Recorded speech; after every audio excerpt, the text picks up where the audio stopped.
continue to eat to get enough protein into our diet. So if we are eating these high carbs, high fat, which the single biggest recipe for obesity is to eat high carbs and high fat together. Like, you're done when you do that. You just kicked up your blood sugar, kicked up your insulin. Now you're storing, and you just gave it carbs and fat to store. Boom. So major problem. But let's say that you're having that skim milk latte, which is a milkshake, and that muffin, which is a cupcake for breakfast. Your body needs more protein than that. And so it's going to make you want to eat more and more and more to get to that level of protein. So instead of doing that, just eat the protein. You'll be majorly satiated.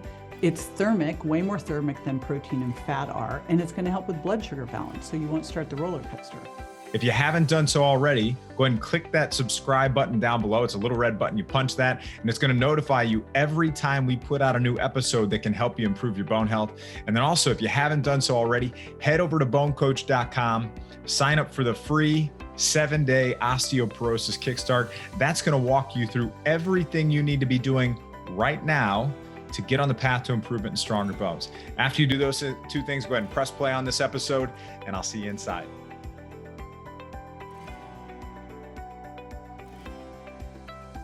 Welcome to this episode of the Bone Coach Show. Joining us today to explore sugar cravings, food intolerances, and the impact of inflammation, plus how to improve, is JJ Virgin. JJ Virgin is a triple board certified nutrition expert and fitness Hall of Famer who is passionate advocate of eating and exercising smarter. JJ helps people stay fired up and healthy as they age so they feel the best they ever have at age 40 plus. JJ is a prominent TV and media personality whose previous features include co-host of TLC's Freaky Eaters, 2 years as the on-camera nutritionist for weight loss challenges on Dr. Phil, numerous appearances on PBS, Dr. Oz, Rachel Ray, Access Hollywood, and The Today Show. She also speaks regularly and has shared the stage with notables including Tony Robbins, Seth Godin, Lisa Nichols, Gary Vaynerchuk, Dr. Mark Hyman, Dan Buettner, and Mary Morrissey. JJ is the author of 4 New York Times bestsellers, The Virgin Diet Cookbook, JJ Virgin Sugar Impact Diet, and JJ Virgin Sugar Impact Diet Cookbook. Her latest book, Warrior Mom: 7 Secrets to Bold, Brave Resilience, shows caregivers everywhere how to be strong, positive leaders for their families while exploring the inspirational lessons JJ has learned as she fought for her own son's life. JJ hosts the popular Ask the Health Expert podcast with over 14 million downloads and growing. JJ is also a business coach and founded the premier health entrepreneur event and community, the Mindshare Collaborative. You can visit www.jjvirgin.com for hundreds of free recipes and resources, plus state-of-the-art programs, products, and plenty of support to help you build your dream life. JJ, great to have you here today. Good to be here. I was just listening to your whole thing going, oh, my bio's outdated. But isn't it funny how the reality is things get outdated in like a day? The minute you write them, they're outdated. We've done so many amazing things in the health community, for the health community. You've got all these amazing books out there. And I think what's going to be really important for our audience too is I'd love to even get an understanding of your story and how you got to the point of being such an inspirational leader in the health space. My story, let's see, how far do we want to go back? You know, it's funny, Kevin, people are always like, when did you get into health? And I will say, I don't understand not being in health.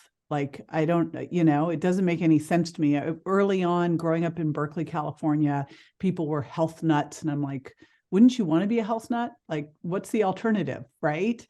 And so I literally grew up in a place where farm to table was the norm, although my mother was from the Midwest and literally made those casseroles with the Campbell's soup and the chips on top, right? And served me Pop-Tarts. My nickname was Poppy because she served me Pop-Tarts for breakfast.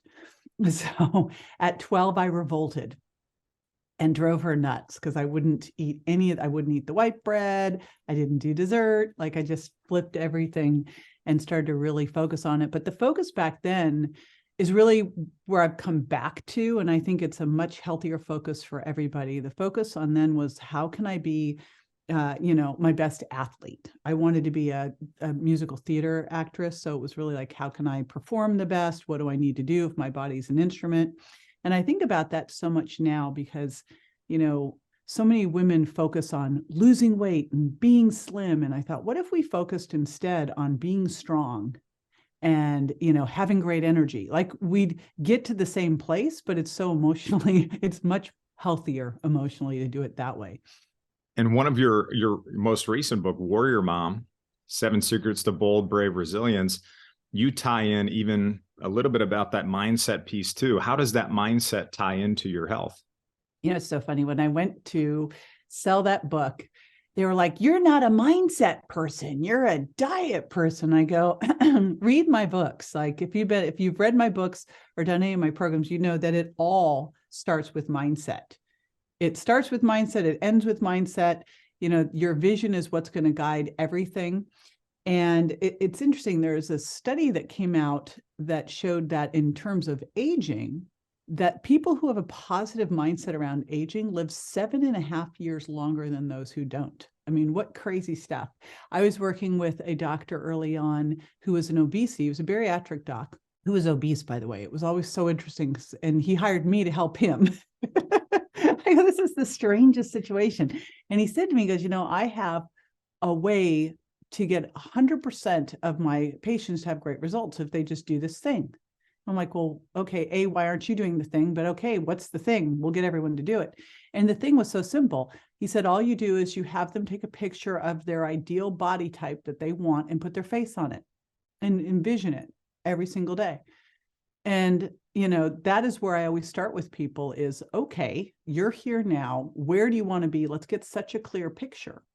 When my son was in the hospital, he was literally fighting for his life, hit by a car, big brain injury, big trauma to his aorta, 13 fractures. And the vision I just held so clearly was he was going to be 110%. He was going to be playing tennis and swimming and having a great life. And I just kept that vision. And so that's where it really always has to start. Like, what is that vision? Because everything is created twice, right? And the first time it's created is your mind. You don't just build a house. You have to have the plans first. You had to think it up.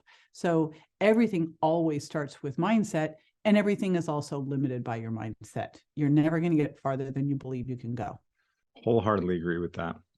And you've got such a powerful story, with your son also. And I'm glad that everything turned out to be okay there. And I know in terms of the mindset piece, as a lot of people are on their health journeys and they're trying to figure things out and get the right answers, it's really easy to get derailed also. And I think a big area for derailment for people is with sugar. Maybe I know because you've written and you're an expert on this topic, you wrote the Sugar Impact Diet, drop 7 hidden sugars, lose up to 10 pounds in just 2 weeks. And you focused a lot on the impacts of sugar on our health. Can you talk about that? Yeah, gosh, if you told me I was going to write books on sugar, I would say, no, I'm not.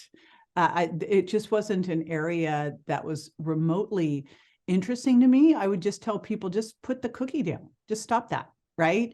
Because genetically, I could care less about sweets. I can take them or leave them. Now, I'm adopted, and my adopted mother is the person who serves you dessert for lunch and dinner. She has See's candy always. She always has ice cream. She makes cookies and cake, right? I was surrounded by it. And so when I wrote The Virgin Diet about food intolerance, when I first was doing that program before it became a book, it was 6 foods, not 7, which I'm glad we got 7 because it sounded so much better. The Virgin Diet is drop 7 foods, lose 7 pounds, just 7 days. 6 just wouldn't quite have worked as well.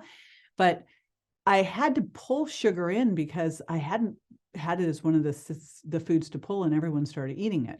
When I got done writing that book and started taking, now millions of people through the program, the biggest question I got asked about was about sugar. And people, one of two things happened. And I think that the biggest challenge we have for our health actually is confusion and overwhelm because of all the misinformation out there. And, sugar is pretty much a clear one, but even there's so much crazy misinformation. And people were like, well, it's all natural, so it'll be fine. It's maple syrup, it's honey, it's whatever, right? It's sugar in the raw. Or they would say, but it's got no calories, it's artificial, so it's fine, right? Or on the other side, they just go, I just can't quit. because I love what Dr. Mark Hyman says. He says sugar is our number one recreational drug of choice. And the research is really clear on that it activates the same pleasure centers in the brain as opiates do.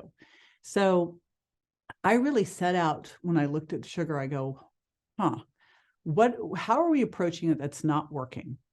And what can we do to free people from these cravings and craziness they have around sugar, because you're not going to white knuckle your way through it. So that was what the Sugar Impact Diet set out to do.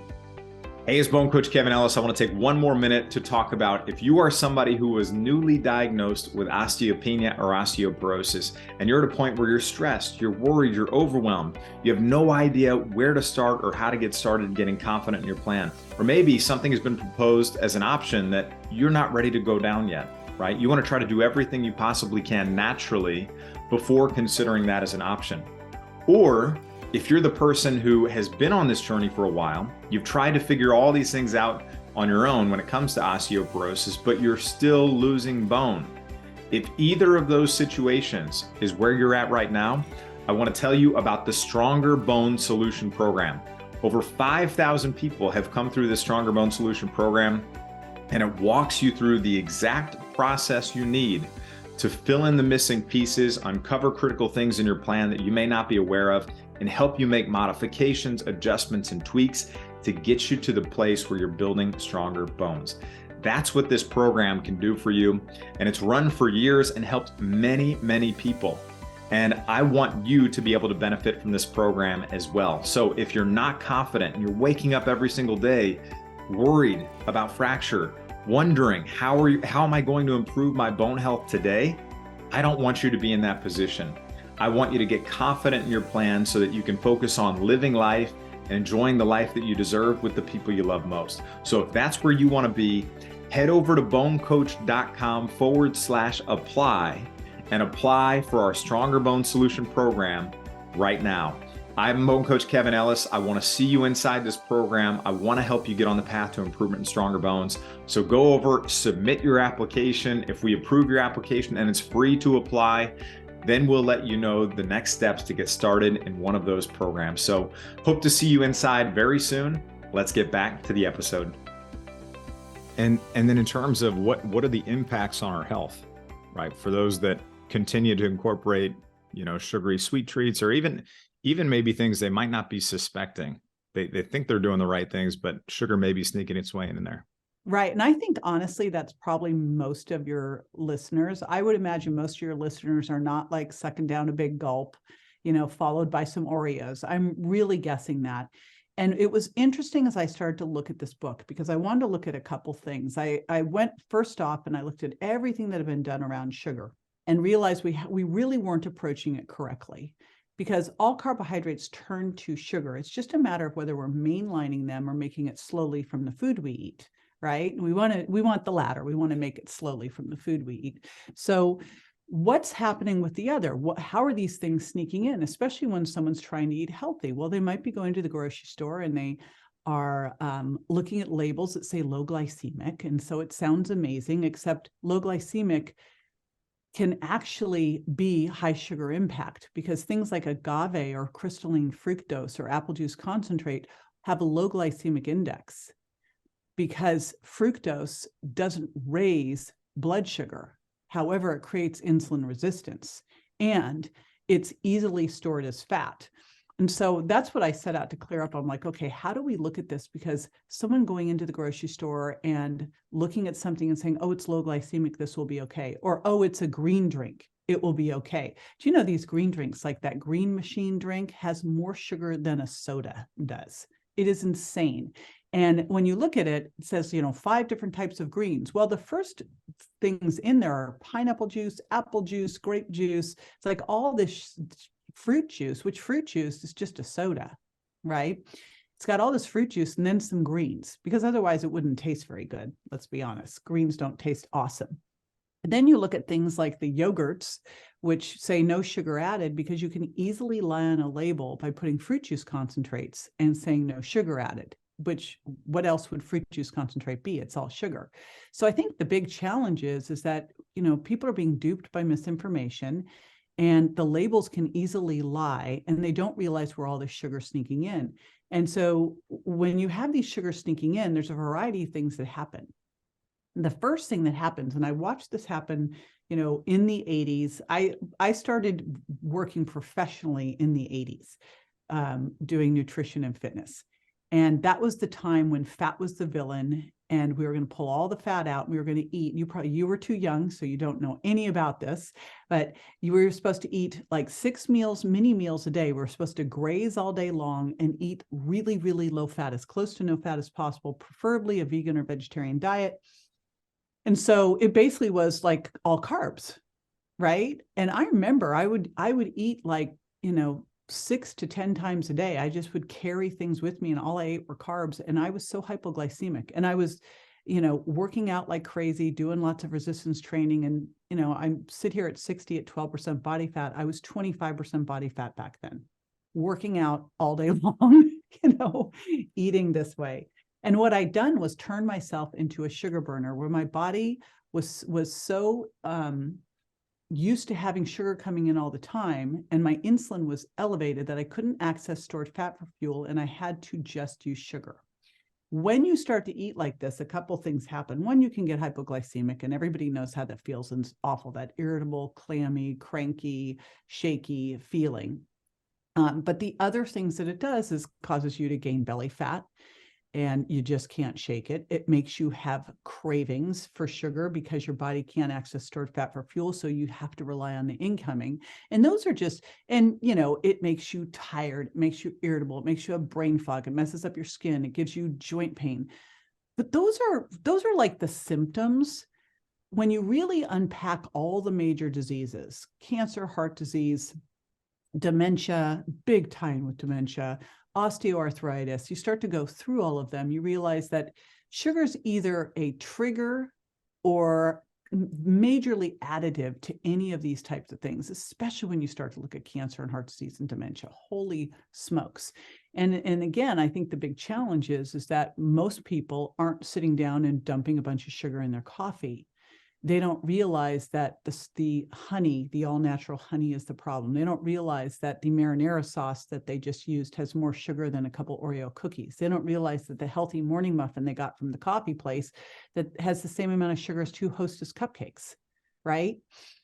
That's a big one. I think a lot of people go get their convenience, coffee in the morning or something like that. They walk out of Starbucks, and really what they're drinking is a dessert, right? In a glass. It's loaded with sugar. And they had a cupcake with it, that little muffin. I know, right? And that's not frosting on it. That's not a good breakfast. And I think what a lot of people think of, especially in the US, is a lot of people think of breakfast as like starchy, carbohydrate rich foods. But they don't focus on, that maybe what you would typically eat for lunch or dinner could also be a breakfast meal. Do you have any thoughts around that? It is so interesting. When I was at UCLA undergrad, I got the opportunity to go to Japan to help bring aerobics to Japan. This was really, really funny. And so I went to Japan, and they ended up, I lived in Tokyo part of the time, but then they took me to this little island called Kochi. And I'm like the only white person on this island. And so everything is traditional. So I'm having traditional Japanese breakfast. Traditional Japanese breakfast is dried fish on rice. Ew, right? Dried fish on ice, and then like maybe some eggs. It's not, I never once saw any kind of a croissant, a donut, or nothing. No, you would have one coffee and that, and very savory umami breakfast with protein in it. And especially you go to other countries, same thing. I don't know where we got the idea that we should start the day with dessert. Like if you think of the most important thing you can do when you're breaking your fast is break your fast and make sure you get in that protein, like, so that you stop muscle protein breakdown. Like it is the single most important thing you do. And it sets the metabolic tone for the day. So if you start the day with dessert, you just started a blood sugar roller coaster you're not getting off of. You're in deep trouble. So this idea of a healthy morning muffin is just ridiculous. Like the single most important thing you can do when you break your fast is get in 30 grams of protein or more. Got to do it. Totally agree. And also, if you start your day with carbohydrate rich foods and you don't have that protein, you're going to be eating or snacking very shortly after, and you're going to be like, gosh, I'm hungry again. Well, the reason you're hungry again is because you're not satiated because you didn't have protein in those meals. Have you heard of the protein leverage hypothesis? You want to explain that for everybody? I think this is one of the most fascinating things. I had a great nutrition mentor early on who would always talk about the studies that have been ignored. And I think this is one of those. And when you hear it, you're like, oh, that's why. And it was these insect researchers who discovered this. And it is that we will continue to eat to get enough protein into our diet. So if we are eating these high carbs, high fat, which the single biggest recipe for obesity is to eat high carbs and high fat together. Like, you're done when you do that. You just kicked up your blood sugar, kicked up your insulin. Now you're storing, and you just gave it carbs and fat to store. Boom. So major problem. But let's say that you're having that skim milk latte, which is a milkshake, and that muffin, which is a cupcake for breakfast. Your body needs more protein than that. And so it's going to make you want to eat more and more and more to get to that level of protein. So instead of doing that, just eat the protein. You'll be majorly satiated. It's thermic, way more thermic than protein and fat are, and it's going to help with blood sugar balance. So you won't start the roller coaster. That's great. I'd love to hear, do you have any favorite breakfast meals or anything like that you specifically like to incorporate? I have literally been doing loaded smoothies for, now decades. That is just the one that I do. Occasionally, I will go a little crazy and have it stirred into nut yogurt instead. But basically, I make a loaded smoothie every day, and I use protein powder, Good Karma flax milk because it's got extra protein, and freshly ground flaxseed meal. That's like my go-to. I do not feel good when I do carbs at breakfast. If I'm traveling, fortunately, when I first started in the food intolerance world, I had major sensitivities to dairy and eggs. I've healed my gut so I can do eggs, which is great because when you travel, it can be a little tough, right? But we were just traveling on the road last week, and I had an egg and egg white omelet so I can get enough protein with turkey in it and veggies. Easy. Yeah, that's really easy. And I love what you just talked about. Eggs. I used to be that guy that would hard boil eggs, and I'd open them up. I would take them with me, and I'd open them up, and it would the whole plane would turn. Or I learned really quick, you shouldn't be doing that. Yeah, or tuna. No tuna on the plane. Or the tuna. I do canned mackerel and stuff like that. You mentioned food intolerances though. So a lot of times when people are trying to meet their protein needs or meet their nutrient needs, they're looking at sources like dairy, right? Especially for our audience, we're like, how do you get the nutrients you need to support your bone health? There are other sources other than dairy that you can do that, but dairy is one that can deliver those nutrients, but they could have an intolerance to certain foods. So maybe could we talk about what is a food intolerance? Yes. So this is interesting because I was working for a lab company and for Designs for Health. So these two companies got together to do this specialized lab. So I'm going around teaching how to use these labs. And one of the labs was a food sensitivity test. So now I'm looking at these labs, and I've seen hundreds of these labs. And now I'm talking to the lab director to corroborate what I'm seeing, which is that pretty much all of the tests I see coming back, people are intolerant to eggs and dairy. And quite often, they're also intolerant to corn, soy, and peanuts. Now, the way that we look at gluten was a different type of test because it's a different type of immune response. This was a delayed food response, which means that your gut gets leaky. Your small intestine should have these tight junctions. But due to things like stress and pain medications and a crappy diet, your tight junctions start to loosen. When they loosen, they're like one cell thick, and right underneath them is your immune system. And so think about this. We're not digesting as well as we should be. We're chewing too fast. We're drinking too many liquids. Our hydrochloric acid is lowered. Then these food particles get into our small intestine. They haven't been properly broken up. Little particles slip through into your immune system where they're not supposed to be. Your immune system goes, what is that? And you've got little proteins from the food, the antigens, that the immune system throws up antibodies to deal with because they're not supposed to be there. These come together as immune complexes. Now, perfect world, not too many of them. Your body has macrophages cleaning them out, getting rid of them. But if they're the things that you're eating every single day, and if you look at the standard American diet, gluten, dairy, eggs, corn, soy, peanuts, sugar, artificial sweeteners are everything. And I'll make two more points about leaky gut, because food intolerance really is due to leaky gut. Gluten and fructose, especially, are two things that make that gut more permeable. Like, they are key culprits of this. In fact, gluten triggers the release of zonulin, which releases those tight junctions. So now you've got these little immune complexes, and they are building up.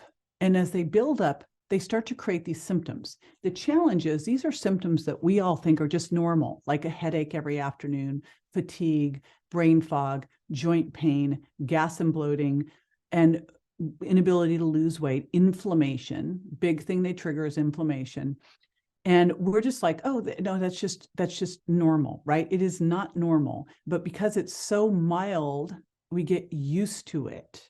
And we think it's just normal for us. And so as I'm looking at these food sensitivity tests and seeing all of this, I started looking, I go, I wonder why we've always done this elimination diet, which has been used in nutrition for decades.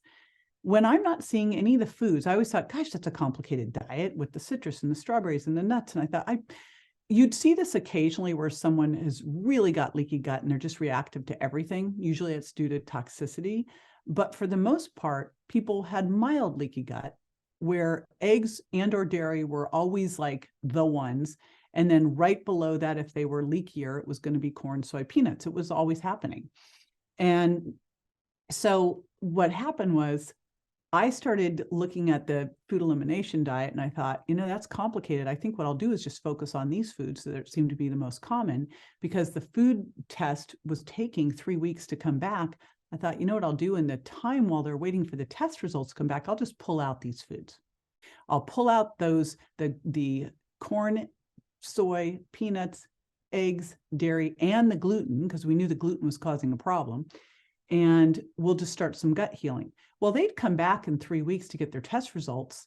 And the average person lost 7 to 10 pounds in a week, because they were just getting rid of that inflammation. They got rid of the cravings, because you tend to crave these foods that are hurting you, because these antibodies, now your body's starting to make them, wait for the food.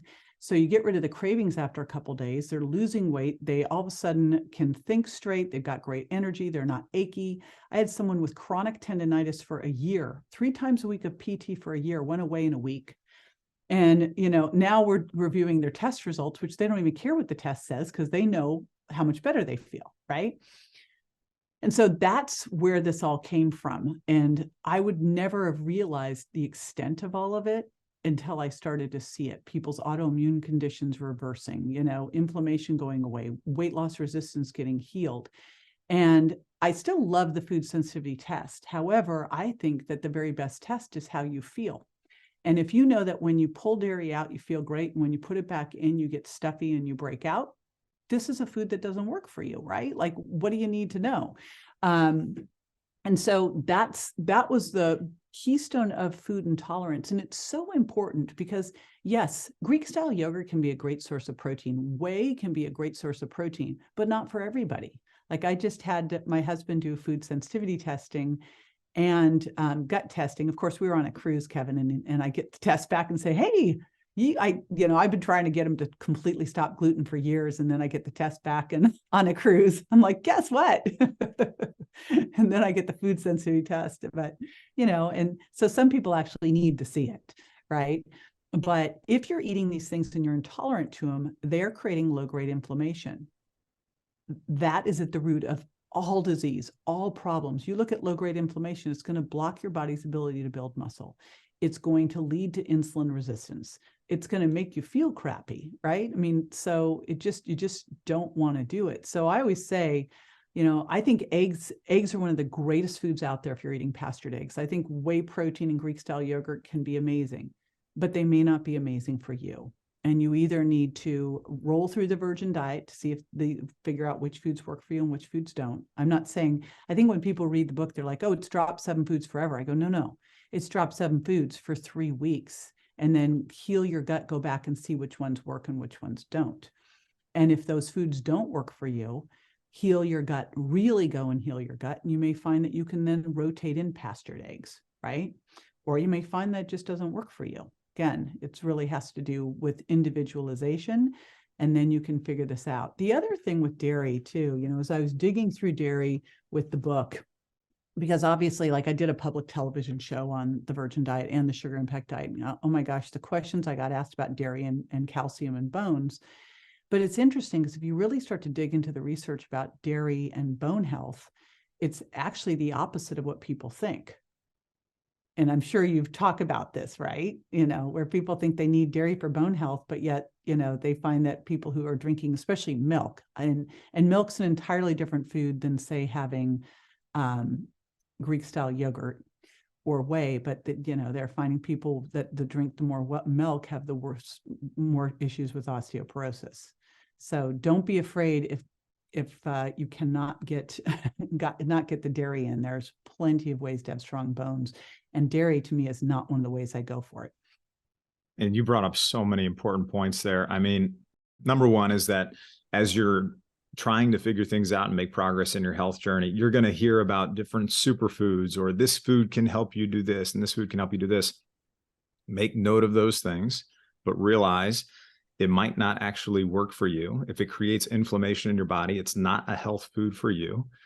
The other thing that you brought up that stood out to me was food intolerances aren't necessarily forever, right? It could be an underlying issue with the gut that gets resolved, and then you could try to reintroduce those foods to see if you still have an issue with them. Some things, are there foods that you like to see that are just permanently removed, right? That people just shouldn't include in their diets, period? I just don't think gluten's a good thing. Now, it's like, is it the gluten or the glyphosate? Because I will tell you that when I'm out of the country, when I'm in Italy, it's an entirely different situation. When I'm in Peru, but gluten in the United States comes with glyphosate. And so it's like, which one is really damaging the gut? And we know that gluten can, trigger the release of zonulin. So I don't see gluten as a great thing. If you'd asked me like a couple of years ago, I would say never dairy again. I think that there's some good things in dairy. Like if you can get, especially A2 cow, like this is impossible to find, but in perfect world, you would get this A2 grass-fed milk that you could turn into yogurt and do Greek style, and that'd be great. But I do think that there's some great things about whey, and there's some great things about Greek style yogurt. I'm not a fan of milk, and I'm especially not a fan of skim milk at all. And I grew up on that, by the way. A2? 3 glasses of skim milk a day. Oh, doing the body good. Yeah. How did that work for you? Yeah, not too good. And I mean, this is such an important thing with dairy too, because I agree. The whole drinking milk and having that be, something you rely on for stronger bones, that's not going to be the best thing. But if you can tolerate it and you're incorporating it, just like you're talking about, cultured and fermented dairy could be a great addition. Whey protein, there's some great things in whey protein, glutathione, lactoferrin. You've got all those great amino acids that are going to help, especially if you're, if you're doing the resistance training, which is going to be important for your bones. Yeah. And like, I love grass-fed ghee. So again, you could look at eggs, and to me, eggs are very similar to the cow story. The factory cow and the grass-fed finished cow are totally different foods. The factory egg and the pastured egg are totally different foods.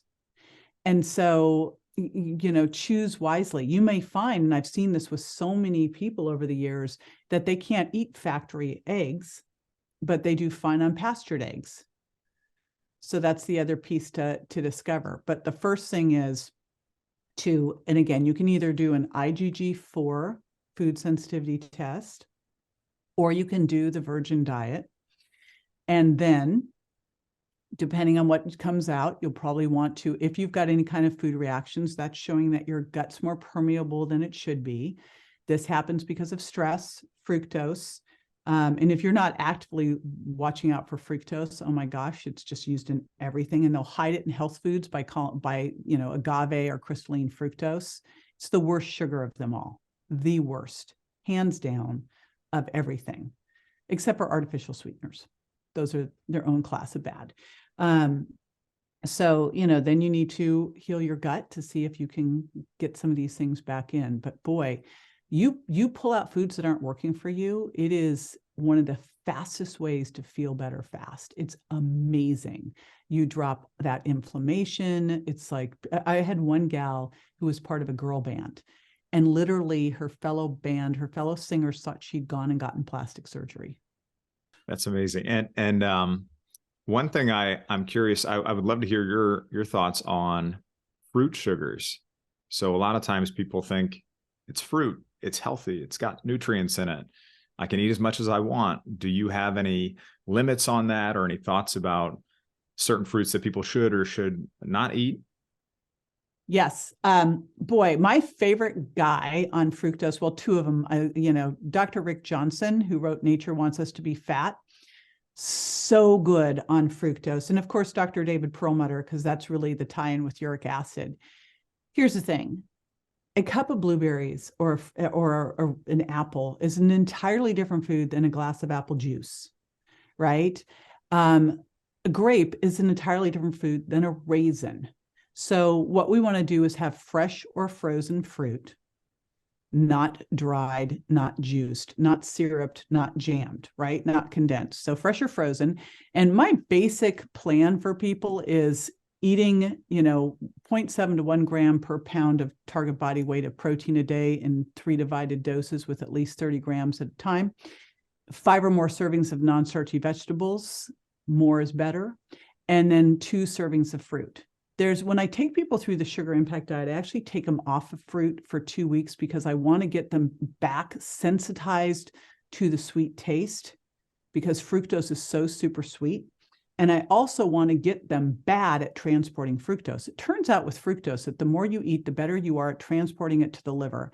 Now, your small intestine can absorb a little bit of fructose, but it's not likely. Most of it's going to the liver where it's getting absorbed.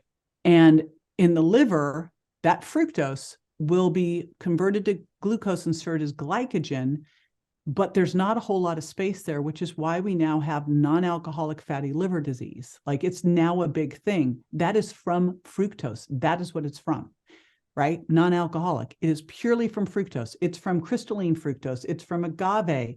It's from fruit juice concentrates. It's from apple juice, right? This is where it's coming from. Everyone's blaming the high fructose corn syrup in the sodas, but that's part of it, but agave is higher in fructose than that is. Apple juice concentrate's higher in fructose than that is. And fructose is a key problem. And so it's interesting when you look at it. I always say sugar gives you fuel, fructose gives you fat. And not only does it do that, it also is more glycating than any of the other sugars, more aging. It also creates gut permeability worse than any of the sugars. It feeds cancers worse than any of the sugars. It's sweeter, so it's going to activate your sweet tooth more than anything else. So, and I'm not even sure why I got on the rant about fructose. You were asking me about fruit sugars. So this does not mean don't eat fruit. This means don't unwrap your fruit and turn it into a soda, right? And so I tell people 2 fruits a day. And one of the key things in diet, and I'm glad you brought up that superfood, is diet diversity. And I can't remember if it was Dr. Sarah Ballantyne or Deanna Minnick. Both of them are really great on diet diversity. And one of them told me, eat 50 different plant sources a week. And thank God that spices count, because I was like, 50? Holy smokes. But it made me start to look at, because it's easy to get into a blueberry rut. And I'm like, well, I can do blueberries, I can do raspberries, I can do blackberries, I can do gala apples, I can do Fuji apples. So how many different things can you eat in a week? How many different vegetables can you eat in a week? How can you incorporate more things in? And so I now make sure I get 2 fruits a day, but I don't eat more than 2 fruits a day. Right? That's my window for people, is 2 a day. If someone is insulin resistant, and we're trying to get their blood sugar under control, and they also have a big sweet tooth, I'll take them through sugar impact diet and drop out fruit for 2 weeks. And I may take them to only 1 fruit a day for a while and keep it to something like berries. But long-term, I think 2 fruits a day. And, obviously don't go do the ripest bananas you can find. I don't think we have to be so concerned in sugar impact diet. I was like, I put medium sugar impact of things like, pineapples and papayas and these types of things, but most of us aren't eating that every day. And even so, you can totally have a cup of papaya every day. I'm a fan of slightly green bananas because I like that resistant starch, and putting that in my smoothie. Like if I do use any fruit in my smoothie, that's what I do. I freeze bananas when they're barely getting there ripe wise and throw half of that in. But I think, the bigger concern isn't between the fresh fruit, it's between the dried and juiced fruit. Yeah, totally agree. And the berries too. I mean, I love berries. I think they can be a great addition. There are some berries that I've even looked into a little bit more recently that have higher antioxidant levels than even blueberries. Lingonberries, aronia berries, huckleberries, even wild blueberries have higher antioxidant levels than regular blueberries do too. So I think obviously we want to watch our sugar intake, and we want to limit the amount of fruit that we're taking in and get some non-starchy vegetables. But if you do incorporate fruits, I think berries are an awesome option too. Yes. And just, measure, like we measure and weigh in our kitchen, because the average person underestimates what they eat by 40%. I work with a couple people one-on-one. I will not work with someone unless they are willing to track what they're eating. Non-optional, because until they start to do that, it's usually this big eye opener. They're like, oh, right. And I'm more looking at what I want to make sure you're including in your diet, that you're getting in that protein, that you're getting in those non-starchy vegetables, that you're getting the diversity of them, and you're getting in that fruit. That's like my big concern, because I think that if we start to focus first on what you add before we think about what you take away, we're going to be a lot more successful. And you mentioned a sweet tooth also, right? So how does somebody who's got a sweet tooth get over the cravings that they have for that? Can you really get rid of a sweet tooth? I'm sure you've seen this many times. Yes. Well, so genetically, I used to also teach for this other lab company, Pathway Genomics, and they had a genetics test that I used on freaky eaters, where they would look at, do you have a sweet taste, sweet tooth genetically? Like my adopted mom clearly has that, right? And I think we all have some sweet in us. We're hardwired to like search out sweet and fat and survive. However, there's also a couple other reasons that we would seek out sweet. Number one, exposure equals preference. And I know that if I get a little sweet, I'm like, oh, wow, that was good, right? And so if you eat sweet, you want more sweet. It's the big challenge with a lot of these different sweeteners. I think they can be a good option, but you have to exercise caution, especially if you're someone with a genetic sweet tooth, because they'll just light you up to want more, right? It may not do the metabolic damage. Like I love allulose and monk fruit and stevia and erythritol. That study was a bunch of BS, but because they don't have the bad metabolic effects, but not if you're all of a sudden going to light yourself up and then want more of the stuff.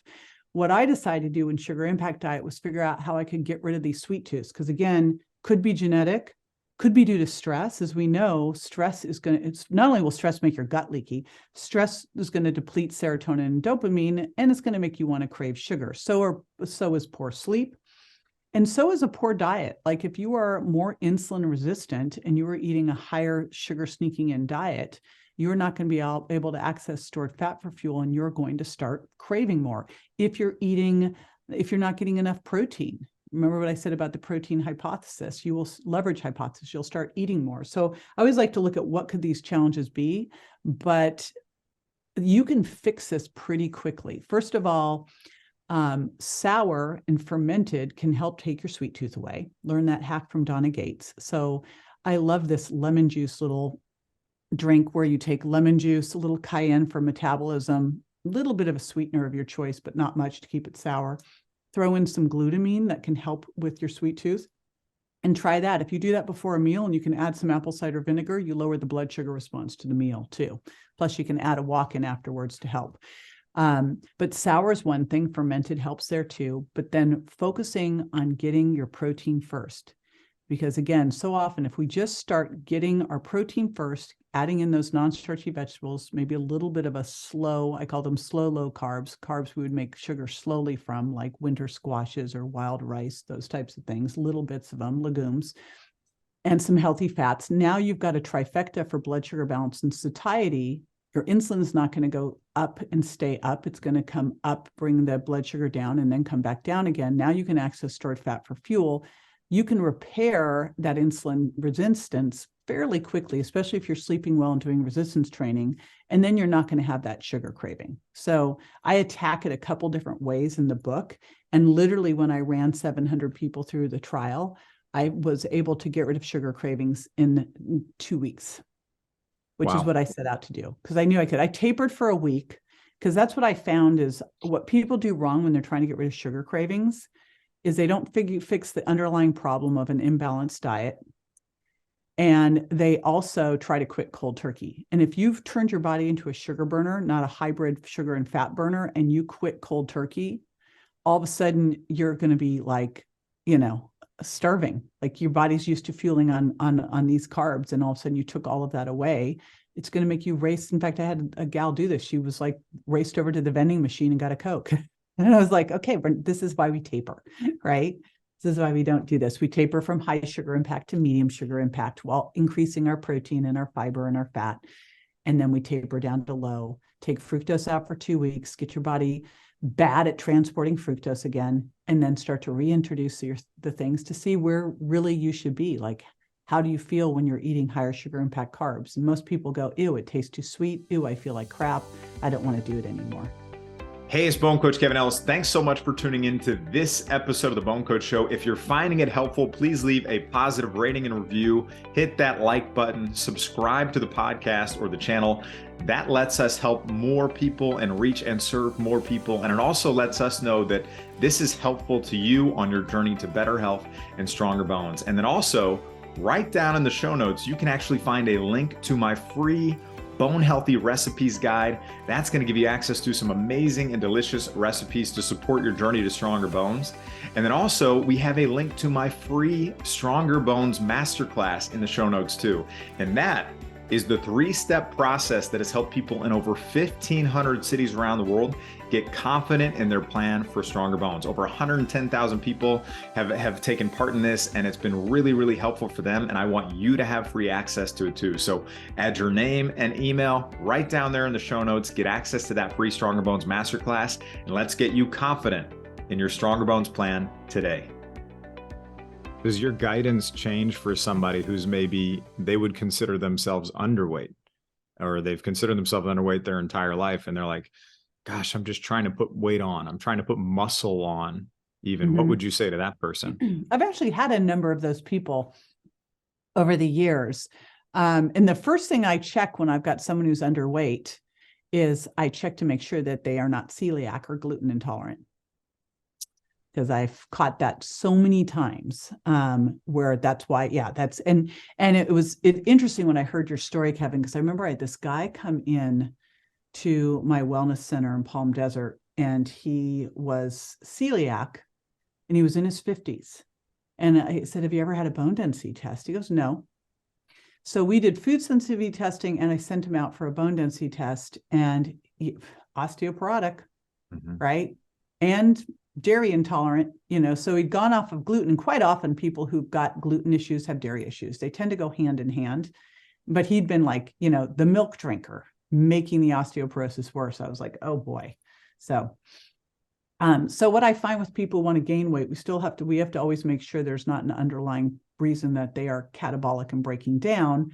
And then it really is just optimizing protein intake and getting in creatine, I think, is another big important one, and adding in enzymes to make sure they can do it, and then working on their gut microbiome to make sure they're absorbing their nutrients well. So it's actually not that different than the person who wants to lose weight, because I look at this whole thing and I go, we've been looking in the wrong direction. It is not about weight loss. It is really about optimizing body composition, starting first with making sure that you have good quality muscle and the right amount of muscle for your frame. So again, for most people, whether they're trying to gain weight or lose weight, they generally need to optimize that quality muscle, right? Either which way. And in fact, if you start out and all you're trying to do is lose weight, you make yourself worse, not better. I would say if you're losing weight, but you didn't lose your waist, you just made yourself worse, not better. If you lose weight by losing muscle and fat, which is what most people do. I don't know if you saw the results of the Biggest Loser survey where they looked at them 3 years later, and those people on Biggest Loser, the average weight loss sustained after 3 years was 11 pounds. They gained 90% of their weight back, and they had, and this is the real damaging thing, they destroyed their metabolism. There's something called metabolic adaptation when you lose weight. Your resting metabolic rate tends to go along with your weight, but you can have a better resting metabolic rate if you've got a higher percentage of muscle, right? Because muscle is really one of the key ways that we can change that resting metabolic rate. What they discover with the Biggest Losers is their metabolism downshift to adjust to their new weight, but it downshifted 500 calories more than it should have and stayed there. So imagine if you went on a program, you come out of that program and you can't even eat, like, maybe their metabolism said I should be eating 2,000 calories, but now their new set point is 1,500 calories a day.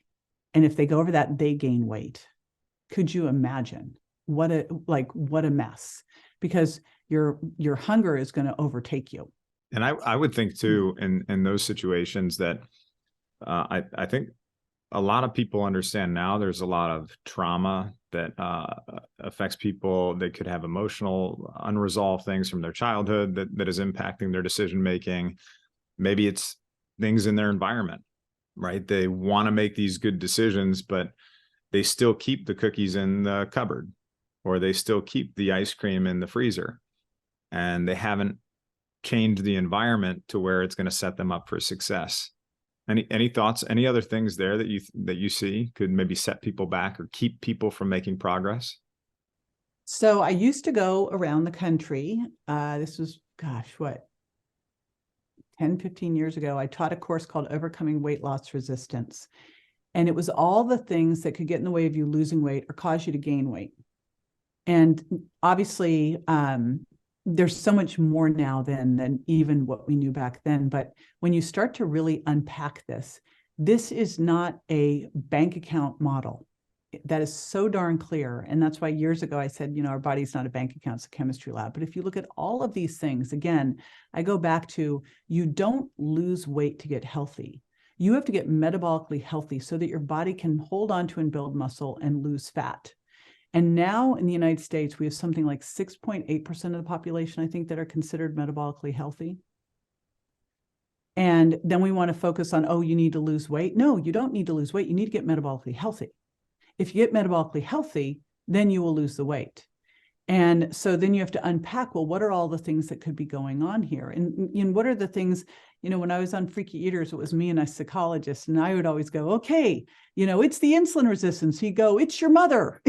And it's like the situation is, it's all of those things. You can't unpack the emotions from the biology. They're the same. I mean, you can't unpack the hormones from the emotions. Like, they all are together. So which is it? It's all of it.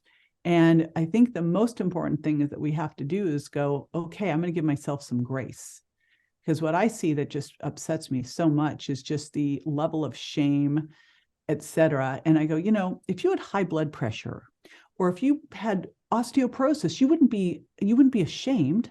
You would do something about it. Yet there's all this shame around weight when weight is a metabolic symptom of poor metabolic health. That's all. Let's figure it out. And yes, maybe you're doing some things that need to be shifted in behavior, but some things probably also need to be repaired that have been damaged. That's it. We just got to figure out what those things are. But feeling bad about yourself and blaming yourself isn't going to fix it. Or society trying to say that we can be healthy at any size to try to make it okay isn't going to fix it either. That is a huge damage to all of us, because we deserve to be at our best health. And you cannot be healthy and 100 pounds overweight. You can't. It's just not metabolically. There might be that one exception, so there always is, but I just don't think that's fair to everybody who deserves to be able to play full out and have an amazing life and great energy, right? I agree. JJ, this has been so helpful for our audience. I'm sure I'd love for them to understand, where can they find you? And I want to make sure I link to these resources in the show notes as well. So easiest thing is jjvirgin.com. I do have, because I know this is like, where do I start? I have a roadmap that I just take people through of like, how do you get started? And again, it really starts with mindset. So I put that at jjvirgin.com/roadmap. And yes, all the books and podcasts and everything else.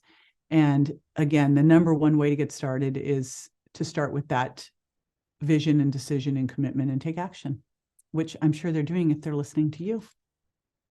I love that. Thanks so much, JJ. This has been great. And for everybody listening, you can find all the resources, show notes, everything mentioned here today over at bonecoach.com/JJ Virgin, sugar cravings, food intolerances, bone health. I want to thank you again so much for your time. We'll see you in the next episode.